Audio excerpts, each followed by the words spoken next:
Actually, just to show this, I've slightly changed my mind. I've not done the full setup because it would become too difficult to see on the screen. So I've just done it essentially with the two pads, which this will be much clearer to see than seeing all of it. And I've laid these out vertically so you can get the impression of it, you know, laying in a vertical on a pad controller. So from here on down would be pad 1, bottom left. Okay, and then essentially that setup is then copied up the top up here.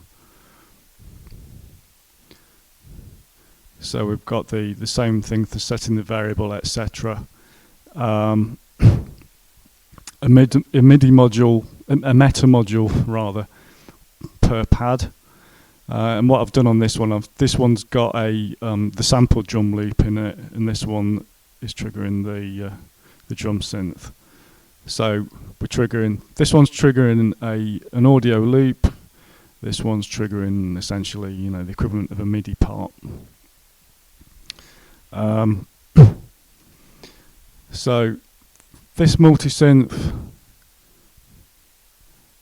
using the filtering that we set up, is set to C3. This one's set to D3.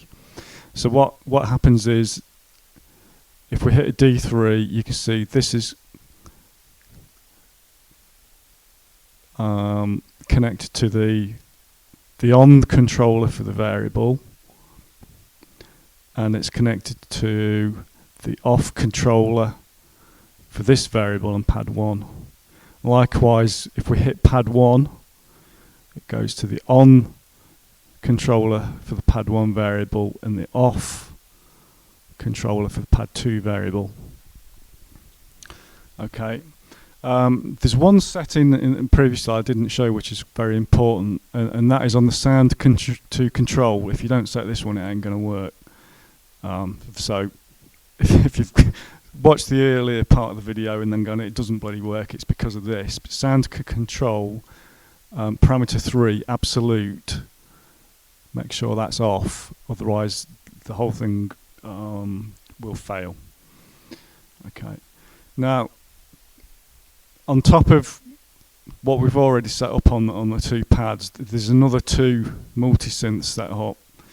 This one will have to connect to every pad in the setup, because this is the one where all of the MIDI notes come in and into the system essentially. So it's not doing anything special. It's just all the MIDI notes coming in on that whichever MIDI port, etc. you choose. It routes to every single multi-synth on each pad. Okay, this one I've just set up because once this is going, you can't stop it. Even hitting the stop button won't stop it. So if you want, if you're using something like an APC 40 where you can have a stop button on each row, this is what you want to set up. So you want to set up a multi-synth that connects to say if you want to switch a whole row off, a multi-synth to all of the offs on a row, and that'll do it. And then just hit that with any MIDI note you like. So obviously you configure your pad controller with whatever MIDI notes you want to set it up with on the individual pads. So if I hit C5 on this, so I've just triggered pad 1. You can see it's gone down to pad 1 and it's triggered, the amplifier's gone up. That won't respond to any other MIDI note apart from that because we filtered it. Okay.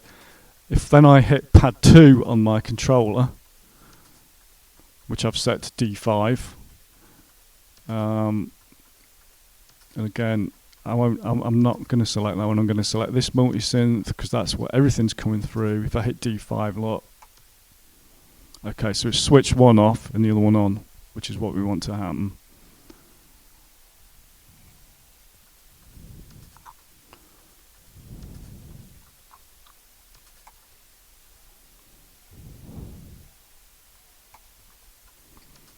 and then if we want to stop, go over to this one, stop. Okay, so one thing to note is you're going to need the latest Sunvox of this 1.96 because you need control to note.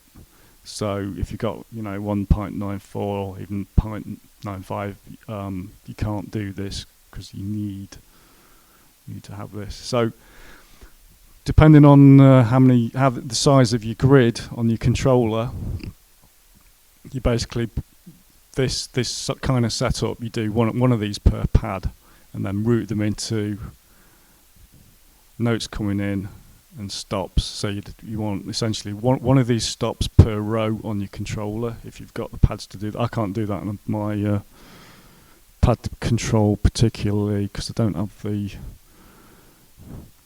pads to do it.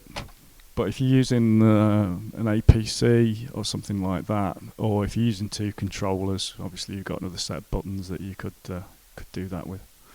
As a thought, because I've got a BCR 2000 set here as well, I'll do that. So yeah, there you go. Hopefully that'll help people that want to do sort of live live clip triggering in Sunvox.